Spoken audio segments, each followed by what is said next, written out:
ओह, इतना बड़ा मिशन, फिर कोई कामयाबी हुई?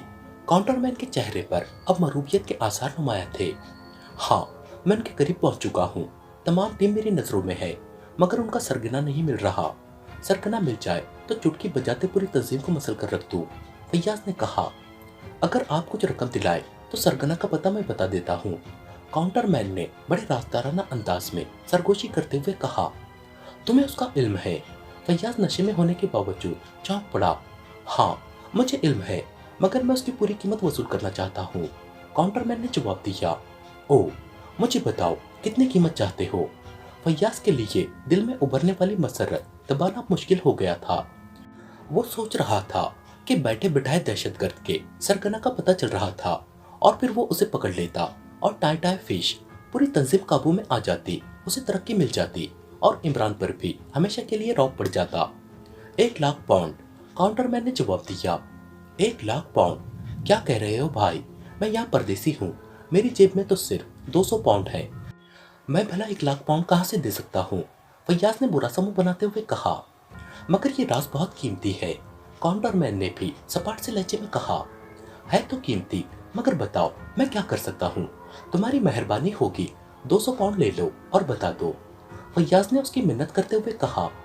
चलो तुम भी क्या याद करोगे, निकालो 200 पाउंड, काउंटरमैन ने कहा और फैयाज ने जल्दी से जेब से बटुआ निकाला और उसमें मौजूद तमाम रकम निकालकर उसके सामने रख दी। पता नोट कर लो और सुनो, किसी को बताना नहीं वरना मैं मारा जाऊंगा। काउंटरमैन ने नोट उठाकर तेजी से जेब में रखते हुए कहा। अरे तुम बेफिक्र रहो, मुझे मालूम है तुम पर आंच नहीं आएगी। फैयाज ने कहा। 11 सुपर कॉलोनी पता है और नाम है बर्कले गिरे। काउंटरमैन ने फैयाज के कान में सरगोशी करते हुए कहा। अच्छा, वाकई? फैयाज को शायद यकीन न आ रहा था कि इतनी आसानी से सरगना का नाम वो पता मिल सकता है। बिल्कुल सही कह रहा हूँ, काउंटरमैन ने उसे यकीन दिलाते हुए कहा। शुक्रिया, और सुनो, अब मेरे पास मजीद पैसे नहीं है विस्की की कीमत अदा करने के लिए। फैयाज ने कहा। कोई बात नहीं, ये मेरी तरफ से तोहफा समझ लीजिए। काउंटरमैन ने कहा। बहुत बहुत शुक्रिया, मैं तुम्हें हमेशा याद रखूंगा। फैयाज ने पुरजोश लहजे में कहा और फिर तेजी से उठकर बाहर निकल आया। उसका दिल खुशी के मारे बलियों उछल रहा था। इसी खुशी में उसने अपने पीछे उभरने वाला काउंटरमैन का जोरदार कहा भी ना सुना जो उसने फैयाज के जाते ही लगाया था। अब गरीब फैयाज को क्या इल्म कि वो एक ऐसे मुल्क में पहुंचा हुआ था जहां हर शख्स पैसे कमाने के लिए दूसरे को बेवकूफ बनाने पर मुक्तदिर रहता है। बाहर निकलकर उसने एक अंधेरी जगह तलाश की और फिर वो वॉइस ट्रांसमीटर पर सर रहमान को कॉल करने में मसरूफ हो गया ताकि उन्हें अपना अजीम कारनामा बताकर दाद वसूल कर सके। मगर लगातार कोशिशों के बावजूद दूसरी तरफ से राब्ता कायम ना हो सका, और होता भी कैसे? उसे क्या मालूम था कि सर रहमान इस वक्त अस्पताल में मौत और जिंदगी की कश्मकश में मुब्तला पड़े हुए हैं और मुजरिमों के साथ जद्दोजहद में वो घड़ी भी टूट गई थी जिसमें ट्रांसमीटर फिट था। जब काफी देर की कोशिशों के बाद सर रहमान से राब्ता कायम ना हो सका तो उसने झुंझलाकर घड़ी से हाथ हटा लिया। अब वो सोच रहा था कि क्यों ना वो पहले सरगना पर काबू पा ले, फिर सर रहमान को बताए। इस तरह दाद कुछ ज्यादा ही वसूल हो सकती थी। चुनांचे उसने जेब में टटोली और फिर एक जेब में मुड़ा तुड़ा रखा हुआ 100 पाउंड का नोट उसके हाथ लग ही गया। फैयाज ने हंगामी सूरत हाल के लिए ये नोट अलहदा रखा हुआ था और वो अब दिल ही दिल में हंस रहा था कि उसने काउंटरमैन को कैसे बेवकूफ बनाया कि उसे पता ही नहीं चलने दिया कि उसके पास 100 पाउंड और हैं और 1 लाख पाउंड वाला राज 200 पाउंड में हासिल कर लिया। थोड़ी देर बाद उसे एक खाली टैक्सी नजर आ गई। उसने जल्दी से हाथ देकर उसे रोका और फिर पिछली नशिस्त पर बैठकर बड़े तहकुमाना लहजे में ड्राइवर से कहा, सुपर कॉलोनी ले चलो। बेहतर जनाब, ड्राइवर ने बड़े मुअत्तबना अंदाज में सर हिलाते हुए कहा और गाड़ी आगे बढ़ा दी। तकरीबन 15 मिनट तक मुख्तलिफ सड़कों पर से गुजरने के बाद टैक्सी एक रिहायशी कॉलोनी में दाखिल हो गई। कहाँ उतरना है आपने? ड्राइवर ने मुड़कर फैयाज से कहा। सुपर कॉलोनी के चौक पर उतार देना, फैयाज ने जवाब दिया और ड्राइवर ने थोड़ी दूर आगे टैक्सी बढ़ाकर एक चौक पर रोक दी। फैयाज नीचे उतरा और नोट ड्राइवर की तरफ बढ़ा दिया। ड्राइवर ने मीटर देखकर किराया काटा और फिर बाकी रकम फैयाज के हवाले कर दी। फैयाज ने रकम जेब में रखी और आहिस्ता आहिस्ता आगे बढ़ता चला गया। अब वो वहां की कोठियों के नंबर देख रहा था और फिर थोड़ी दूर चलकर उसे 11 नंबर कोठी नजर आ गई। ये एक आलीशान इमारत थी जिसकी दीवारें खासी ऊंची थी। कोठी का गेट बंद था और अंदर तारीकी छाई हुई थी। सर्द हवा लगने और पेट भरकर विस्की पीने की वजह से फैयाज का नशा अब पूरे उरूज पर था। उसका जहन बार बार भटक जाता, मगर वो उसे बार बार सर झटक कर संभाल लेता। कोठी नंबर 11 नजर आते ही फैयाज तेजी से गेट की तरफ बढ़ा और फिर न जाने उसके दिमाग में क्या आई कि उसने गेट पर लगे हुए कॉल बेल का बटन दबा दिया। चंद लम्हों बाद फाटक की जैली खिड़की खुली और एक कवि हैकल नौजवान बाहर निकल आया। वो बड़ी हैरत से फैयाज को देख रहा था। फरमाइए, नौजवान ने फैयाज को सर से पैर तक गौर से देखते हुए पूछा। बारकले गिरे यहीं रहते हैं? फैयाज ने जहन पर जोर डालकर नाम याद करते हुए पूछा। बारकले गिरे? वो कौन है? यहाँ तो मिसेस कैडी रहती हैं। नौजवान ने हैरान होकर जवाब दिया। मिसेस कैडी? मगर मुझे तो बताया गया था कि यहाँ बरकले गिरे रहते हैं दहशतगर्द तंजीम के सरगना। फैयाज ने इस बार लड़खड़ाते हुए लहजे में कहा। शराब ने आखिरकार उसके जहन पर मुकम्मल कब्जा कर ही लिया था, इसलिए वो बगैर सोचे समझे बोले चला जा रहा था। दहशतगर्द तंजीम का सरगना? मिस्टर, आपको नशा चढ़ने के बाद यही कोठी नजर आई थी। दफा हो जाओ यहाँ से और किसी गटर में जा गिरो। खौमखा रात को आकर परेशान किया, नौजवान ने उसे झड़कते हुए कहा और फिर वापस फाटक के अंदर जाकर खिड़की बंद कर दी। कमाल है, 200 पाउंड भरकर पता हासिल किया, मगर यहाँ वो रहता ही नहीं। कमाल है, फैयाज ने बड़बड़ाते हुए कहा और फिर लड़खड़ाता हुआ वापस मुड़ने लगा। अभी वो चंद कदम ही दूर गया होगा कि अचानक एक टैक्सी उसके करीब आकर रुकी। फैयाज, टैक्सी में से किसी ने उसे आवाज दी और फैयाज नशे में होने के बावजूद भी उछल पड़ा क्योंकि वो आवाज पहचान गया था। इमरान, तुम? फैयाज ने तेजी से टैक्सी की तरफ बढ़ते हुए कहा और फिर दरवाजा खोलकर अंदर बैठ गया। कहाँ घूमते फिर रहे हो? इमरान ने मुस्कुराते हुए पूछा। घूमता फिर रहा हूँ, सारे शहर में तुम्हें तलाश किया। जब तुम ना मिले तो मैं एक बार में जा घुसा जहाँ काउंटर मैन ने 200 पाउंड लेकर मुझे दहशतगर्द के सरगना का नाम वो पता बताया। 11 सुपर कॉलोनी, नाम बरकले गिरे, और मैं यहाँ आ गया। यहाँ आकर पता चला कि 11 सुपर कॉलोनी में तो कोई मिसेस कैडी रहती है। फैयाज ने लड़खड़ाते हुए लहजे में कहा। मिसेस कैडी? इमरान बुरी तरह चौंक पड़ा और फिर वो चीख पड़ा। ड्राइवर, टैक्सी रोको।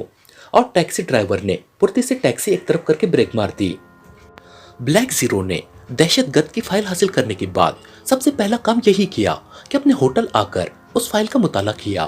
फाइल में यूं तो दहशतगर्द के मुतालिक काफी मवाद मौजूद था, मगर ये तमाम फाइल दहशतगर्द की तरफ से की जाने वाली कार्रवाइयों की रिपोर्टों पर मुश्तमिल था। इस फाइल को पढ़ने के बाद ब्लैक जीरो को एहसास हुआ कि दहशतगर्द कितनी खौफनाक और जदीद असला से लैस तंजीम है। फाइल से पता चलता था कि दहशतगर्द ने सिर्फ 2 माह की मुद्दत में वेस्ट हाफ जैसे ताकतवर मुल्क को तकरीबन तबाह करके रख दिया है। उन्होंने बेपनाह तबाही फैलाई थी। उनमें से कुछ लोग पकड़े भी गए थे, मगर उन्होंने कुछ बताने से पहले खुदकुशी कर ली थी। इसलिए इंटेलिजेंस जिसने ये फाइल मुरतब की थी दहशतगर्द के मुतालिक अभी तक अंधेरे में थी। बहरहाल पूरी फाइल पढ़ने के बावजूद ब्लैक जीरो को कोई ऐसा क्लू ना मिल सका जिससे वो उस तंजीम पर हाथ डाल सकता।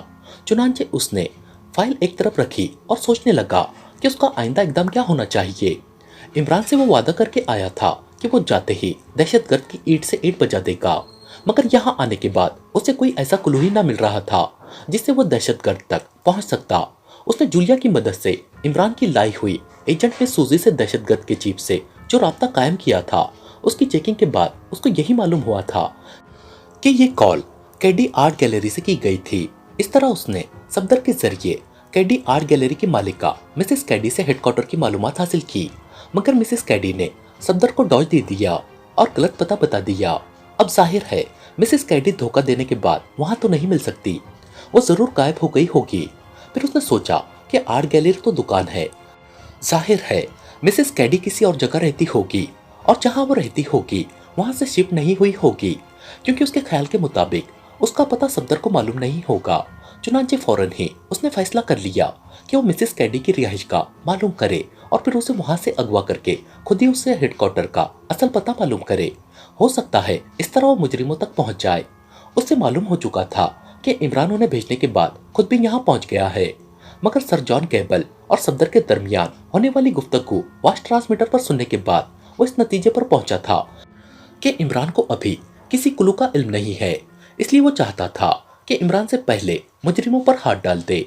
वो तेजी से उठा और फाइल उठाकर उसने कुछ देर सोचा, फिर फाइल एक लिफाफे में बंद करके उसने उस पर सर जॉन कैबल का पता लिखा और तेजी से चलता हुआ होटल से बाहर आ गया। उसे मालूम था कि तरक्की याफ्ता मुल्क में ऐसे इदारे मौजूद हैं जो मुख्तलिफ चीजें अपने आदमियों के जरिए मामूली सा खर्चा लेकर दूसरों को पहुंचाने का काम करते हैं। ऐसे इदारों को यहाँ बाथ शॉप्स कहते हैं। इसलिए उसने होटल वेटर से करीबी बाथ शॉप का पता पूछ लिया था। बाथ शॉप होटल से थोड़ी ही दूर मौजूद थी। उसने फाइल काउंटर पर दी और कुछ रकम देकर कहा कि यह पार्सल इस पते पर अभी पहुंचा दिया जाए। उसके बाद उसने एक टैक्सी पकड़ी और सीधा हेड पोस्ट ऑफिस पहुंच गया। हेड पोस्ट ऑफिस 24 घंटे खुला रहता था क्योंकि यहाँ दिन और रात में 2-3 बार डाक तकसीम की जाती थी। हेड पोस्ट ऑफिस पहुंचकर वो इंक्वायरी क्लर्क से मिला। मिस्टर, मैं बाहर से आया हूँ। मैंने पामला बाजार में मौजूद कैडी आर्ट गैलरी की मिसेस कैडी से एक इमरजेंसी काम के लिए मिलना है, मगर मेरी कार रास्ते में खराब हो गई थी, इसलिए मैं दिन के वक्त न पहुंच सका। अब गैलरी बंद हो चुकी है और मुझे उनकी रिहाइशगाह का इल्म नहीं। क्या आप उनकी रिहाइशगाह का पता बता सकते हैं? ब्लैक जीरो ने क्लर्क को तफसील बताते हुए कहा। आप एड्रेस सेक्शन में चले जाएं, वहां से आपको पता मिल जाएगा। Room number 12। इंक्वायरी क्लर्क ने मुहसिब लहजे में जवाब दिया और ब्लैक जीरो उसका शुक्रिया अदा करके आगे बढ़ गया। जल्दी वो रूम नंबर 12 में मौजूद आदमी से वही कहानी दोहरा रहा था। अभी बता देता हूँ जनाब, आप सही जगह पर पहुंचे हैं, क्लर्क ने कहा और उसने एक जखीम फाइल खोली और उसके वर्क उलटने लगा। थोड़ी देर तक मुख्तलिफ फाइलें देखने के बाद उसने एक जगह उंगली रख दी। ये लीजिए, पता निकल आया, 11 सुपर कॉलोनी। क्लर्क ने मुस्कुराते हुए कहा। बहुत बहुत शुक्रिया, ब्लैक जीरो ने मुस्कुराते हुए कहा और फिर खामोशी से एक छोटा सा नोट क्लर्क की तरफ बढ़ाकर वो मुड़ा और तेजी से कमरे से बाहर निकल आया। वो मिसेस कैडी का पता मालूम कर चुका था। पोस्ट ऑफिस से बाहर निकलकर उसने टैक्सी पकड़ी और फिर उसे सुपर कॉलोनी चलने का कहकर वो इत्मीनान से पिछली नशिस्त पर बैठ गया। टैक्सी ड्राइवर ने गाड़ी आगे बढ़ा दी। अभी टैक्सी थोड़ी ही दूर गई होगी कि उसे दूर से सड़क पर जाती हुई कारों की कतारें एक तरफ रुकी नजर आई। अभी वो सोच ही रहा था कि ये क्या हो रहा है कि टैक्सी ड्राइवर ने भी अपनी गाड़ी कतार में सबसे पीछे रोक दी। क्या हुआ? ब्लैक जीरो ने पूछा। ट्रैफिक चेकिंग हो रही है जनाब, टैक्सी ड्राइवर ने जवाब दिया, मगर दूसरी तरफ से आने वाली गाड़ियां तो बगैर चेकिंग के आ रही हैं। ब्लैक जीरो ने हैरत भरे लहजे में कहा। जनाब, यहाँ ऐसा ही होता है, मुकम्मल तौर पर ट्रैफिक नहीं रोकी जा सकती, इसलिए एक साइड रोककर चेक की जाती है, ड्राइवर ने जवाब दिया और ब्लैक जीरो ने सर हिलाया। जाहिर है अब इंतजार के बगैर चारा न था। गाड़ियों की तवील कतार बता रही थी कि कम से कम 1 घंटा बाद ही नंबर आएगा, मगर वो जानता था कि यहाँ चेकिंग स्टाफ इंतहाई बाइख्तियार होता है और चेकिंग के मराहल से गुजरे बगैर कोई चारा नहीं। इसलिए उसने सीट की पुश से सर टिकाया और आंखें बंद करके ये सोचने में मसरूफ हो गया कि वो मिसेस कैडी से किस तरह असल राज उगलवाएगा। सुल्तान स्पीकिंग। दूसरी तरफ से एक भर्राई हुई आवाज सुनाई दी। इमरान बोल रहा हूँ जनाब, वेस्ट हार्प से। इमरान ने कहा। ओ इमरान बेटे, क्या हो रहा है? सर सुल्तान की आवाज में ताजापन आ गया। काम हो रहा है। मैं इस वक्त वेस्ट हार्प के जनरल अस्पताल से बोल रहा हूँ। डैडी यहाँ दुश्मनों से लड़ते हुए शदीद जख्मी हो गए हैं। बड़ी मुश्किल से उनकी जान बची है। उन्हें तवील आराम की जरूरत है। आप ऐसा करें कि सिफारत खाने से कहकर उन्हें खुसूसी परवास के जरिए वापस पाकिस्तान बुलवा ले। जिस कदर जल्दी काम हो सके बेहतर है, ताकि वो फिर दुश्मनों से न टकरा जाए। अभी डॉक्टरों ने उन्हें तवील बेहोशी का इंजेक्शन लगा दिया है। मैं चाहता हूँ कि इसी बेहोशी के दौरान ही वो पाकिस्तान पहुंच जाए। इमरान ने तफसील बताते हुए कहा। ओ, मगर इस उम्र में उन्हें बराह रास्त दुश्मनों से टकराने का क्या शौक चढ़ाया था? सर सुल्तान ने परेशान लहजे में कहा। वो अभी अपने आप को मुझसे भी कम उम्र समझते हैं। बहरहाल आप फौरन उनकी वापसी का इंतजाम करें। इमरान ने जवाब दिया। अच्छा, तुम बेफिक्र रहो, मैं अभी इंतजाम करता हूँ। मुझे उम्मीद है 1 घंटे बाद वो खुसूसी परवास के जरिए पाकिस्तान रवाना हो रहे होंगे। सर सुल्तान ने जवाब दिया। और सुने, जब तक वो मुकम्मल तौर पर सेहतमंद ना हो जाए आप घर में इत्तला न दे, वरना अम्मा जी और सुरैया बेहद परेशान हो जाएंगी। इमरान ने कहा। मैं समझता हूँ इमरान, तुम बेफिक्र रहो। सर सुल्तान ने जवाब दिया। एक बात और भी याद रखे कि उन्हें किसी कीमत पर यह मालूम ना हो कि मैंने उन्हें वापस भिजवाया है। बस सीक्रेट सर्विस का कह दे कि उसके किसी मेंबर ने उन्हें देख लिया था और उसकी इत्तिला पर यह कार्रवाई हुई है। इमरान ने उन्हें समझाते हुए कहा। ठीक है, सर सुल्तान ने जवाब दिया। ओके, अरे हाँ, वो यहाँ जनरल अस्पताल के सर्जिकल वार्ड के कमरा नंबर 110 में है, नोट कर ले। इमरान ने कहा। ठीक है, मैं समझ गया। सर सुल्तान ने कहा। खुदा हाफिज, इमरान ने कहा और फिर क्रीडल दबाकर राब्ता खत्म कर दिया। वो इस वक्त जनरल अस्पताल के टेलीफोन रूम में मौजूद था। सर रहमान को यहाँ लाए हुए उसे 2 घंटे गुजर चुके थे। डॉक्टरों ने अब उसे ये इत्तला दी थी कि सर रहमान की हालत खतरे से बाहर हो चुकी है। चुनांचे उसने यहाँ से फौरन कॉल करके सर सुल्तान को यह हिदायत दी थी। वहां से राब्ता खत्म करके इमरान लोकल टेलीफोन सेट की तरफ बढ़ा और फिर उसने इंक्वायरी का नंबर मिलाकर सर जॉन गैबल के रिहायशगाह का नंबर पूछकर डायल करना शुरू कर दिया। वो उनसे फाइल के मुतालिक पूछना चाहता था। Hello, John Gable speaking. राब्ता कायम होते ही दूसरी तरफ से सर जॉन गैबल की आवाज सुनाई दी। प्रिंस ऑफ ढम बोल रहा हूँ, इमरान ने कहा। ओ प्रिंस, तुम कहाँ चले गए? यहाँ तो तुम्हारी अदम मौजूदगी में गजब हो गया। सर जॉन गैबल की तेज आवाज सुनाई दी। क्या हो गया? इमरान ने हैरान होते हुए पूछा और उसके जवाब में सर जॉन गैबल ने सफदर और कैप्टन शकील की आमद से लेकर रवानगी तक की तमाम कहानी तफसील से सुना दी। अभी अभी मेरी बेटी वापस आई है तो उसने चौकीदार को भी खोला है और मेरे कमरे का दरवाजा भी। और हाँ, अभी चंद लम्हे पहले एक बादशाह का आदमी वो फाइल वापस कर गया है। सर जॉन गैबल ने जवाब दिया। उन लोगों ने आपस में बोलते हुए कोई नाम लिया था। इमरान ने दांतों से होंठ काटते हुए पूछा। उसे समझ न आ रही थी कि कौन सर जॉन गैबल पर चढ़ दौड़े आए हैं और फाइल ले भी गए और फिर वापस भी कर दी। अरे हाँ, उनमें से एक ने दूसरे को सफदर और दूसरे ने पहले को शकील के नाम से कई बार पुकारा था। सर जॉन गैबल ने जवाब दिया। सफदर और शकील, क्या आपको पूरी तरह याद है? इमरान ने बुरी तरह चौंकते हुए कहा। हाँ बिल्कुल, मुझे अच्छी तरह याद है। और हाँ, वो मिसेस कैडी का जिक्र भी कर रहे थे कि मैं उसे जानता हूँ या नहीं। सर जॉन गैबल ने कहा।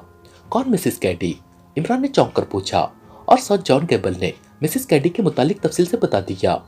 क्या मिसेस कैडी की रिहाइशगाह का आपको इल्म है? इमरान ने कुछ सोचते हुए पूछा।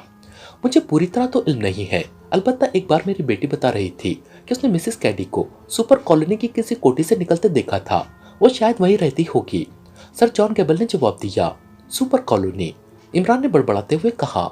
हाँ, सुपर कॉलोनी ये शहर से थोड़ी दूर एक जदीद रिहायशी कॉलोनी है। सर जॉन गैबल ने वजाहत करते हुए कहा।